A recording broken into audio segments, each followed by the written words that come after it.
তো এই সবুজ কালার আমসত্ত্বগুলি রাখার কারণে এগুলি একদম নিচে চলে গিয়েছে। তো এখন আমি সবগুলি ঢালবো, ঢেলে মিশিয়ে তারপর রাখবো।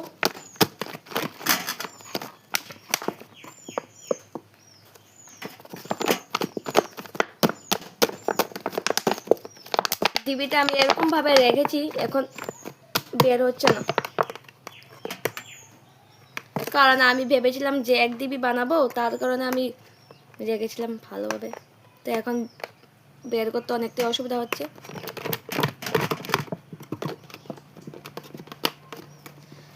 তো দেখো তোমরা কতগুলি আমসত্ত্ব এখানে, দেখো দেখতে কতটা ভালো লাগছে। আর এই যে এটা আমি মানে করতে পারিনি, কারণ আমি মানে বাড়িতে ছিলাম না, তো মাছ তুলে নিয়েছিল, তো সেই কারণে তোমাদের সাথে শেয়ার করতে পারিনি। এই যে দেখতে পাচ্ছ আমসত্ত্বগুলি দেখতে কতটা সুন্দর লাগছে। আমার তো মনে হয় এই আমসত্ত্বগুলি ভালো হয়েছে দেখতে, কারণ এগুলি এতটাও সুন্দর লাগছে না। তা তোমরা তোমাদের কি মত তোমরা অবশ্যই কমেন্টে জানাবে। তো দেখো এবারের বছরের আমসত্ত্ব। তো এখন আমি মিশিয়ে তারপর রাখবো ডিবিতে,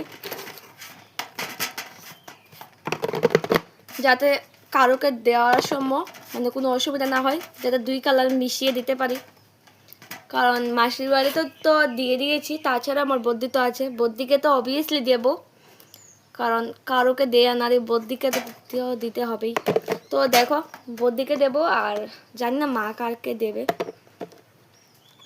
এই যে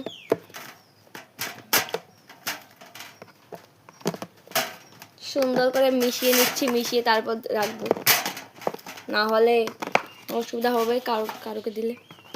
এই যে সব মিক্স, ভালো লাগছে আমসত্ত্বগুলি দেখতে। তো এই যে এবারে বছরের আমসত্ত্ব। টাটা সবাইকে।